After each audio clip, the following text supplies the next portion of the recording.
Hi friends, இன்றைக்கி நாம் பார்க்க போகிற இந்த மினி வீடியோ ரொம்ப செம்மையான ஒரு ரெசிபி தான் ஆக்சுவலாக ஷேர் பண்ணிக்க போகிறேன். ஸோ என்னம்மா அந்த ரெசிபின்னு கேட்குறீங்களா? இப்போ குட்டீஸ்க்கு வந்து ஃப்ரீ டைம் இருக்கும் இல்லையா? ஸோ இந்த டைமில் செஞ்சு கொடுக்குற மாதிரி ஒரு கேக் ரெசிபி ஹெல்த்தியாக ரெடி பண்ண போகிறோம். ராகி டேட்ஸ் கேக் வந்து ரெடி பண்ண போகிறோம். அதுக்கு வந்து ஒரு 1.5 கப் அளவுக்கு, ஸோ நமக்கு ஏற்ற மாதிரியான கப் எடுத்துக்கலாம். இன்னும் பெருசாக வேணும்னா பெரிய கப் கூட எடுத்துக்கலாம். 1.5 கப் அளவுக்கு ராகி மாவு வந்து லைட்டாக ஃப்ரை பண்ண மாவை சேர்த்துருக்கேன்.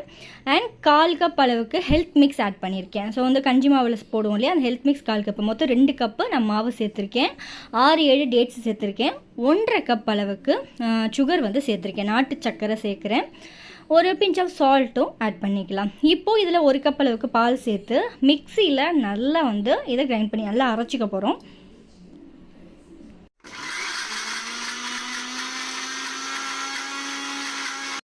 அரைச்சதுக்கப்புறம் பால் எவ்வளோ வேணுமோ, ஸோ காய்ச்சின பால் தான் நமக்கு கரெக்டாக அந்த கேக் அளவுக்கு நமக்கு மாவு வரணும்.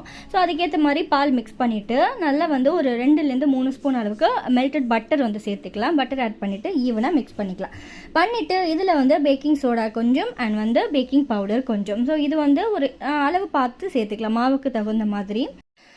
அண்ட் ஃபைனலாக வெனிலா எசன்ஸ் கொஞ்சம் ஆட் பண்ணிக்கலாம் வாசனைக்காக. ஸோ நமக்கு என்ன பிடிக்குமோ, ஸ்ட்ராபெரி எசன்ஸ் எது வேணாலும் சேர்த்துக்கலாம். நான் வெனிலா எசன்ஸ் கொஞ்சம் ஆட் பண்ணிக்கிறேன். இப்போ இதை எல்லாமே நல்லா மிக்ஸ் பண்ணிவிட்டு இது ஒரு ஸ்டீம் கேக் மாதிரி பண்ண போகிறோம். ஸோ அவன் இருந்தால் அவனில் வைக்கலாம். இப்போ ரெடி பண்ண போகிறது நான் ஸ்டீம் கேக் ரெடி பண்ணுறேன். அது மகரோவில் இந்த மல்டி குக் அந்த ஸ்டீமர் இருக்கும் இல்லையா, அதை வாங்கியிருந்தேன். எனக்கு ரொம்ப யூஸ்ஃபுல்லாக இருக்குது. ஸோ இதில் தான் நான் ஸ்டீமரில் இப்போ கேக் வந்து வைக்க போகிறேன்.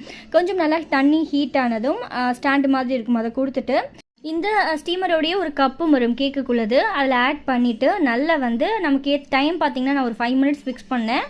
ஸோ இந்த மாதிரி நீங்கள் நார்மல் பாத்திரத்தில் கூட ஸ்டீம் பண்ணி எடுக்கலாம். மேலே ஒரு தட்டு இந்த மாதிரி கேப் ஏதாவது போட்டுருங்க, இல்லைன்னா தண்ணி வடிஞ்சு அந்த உள்ளே போயிடும். ஸோ கொஞ்சம் கூட தண்ணி கீழே போகலை. அண்ட் வந்து உள்ளேயும் பார்த்திங்கன்னா வெந்துருச்சு, நான் செக் பண்ணிட்டேன். ஸோ 5 to 7 மினிட்ஸ் அப்படின்ற மாதிரி, இல்லைன்னா கொஞ்சம் வேகணுன்னா கூட வேகலாம். பர்ஃபெக்ட் ஷேப்பில் செம்ம டேஸ்ட்டாக ஒரு ஹெல்த்தியான ராகி டேட்ஸ் கேக் வந்து ரெடி ஆகிடுச்சு.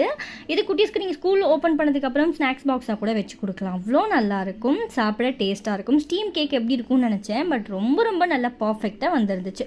ஸோ இந்த டீட்டெயில் அளவு உங்களுக்கு வேணும்னா நான் டிஸ்கிரிப்ஷனில் கொடுக்குறேன். ஸோ அதை நீங்கள் செக் பண்ணிங்கன்னா இதில் என்னென்ன ஆட் பண்ணியிருக்கேன்னு சொல்லிட்டு மெஷர்மெண்ட் கிளியராக வரும்.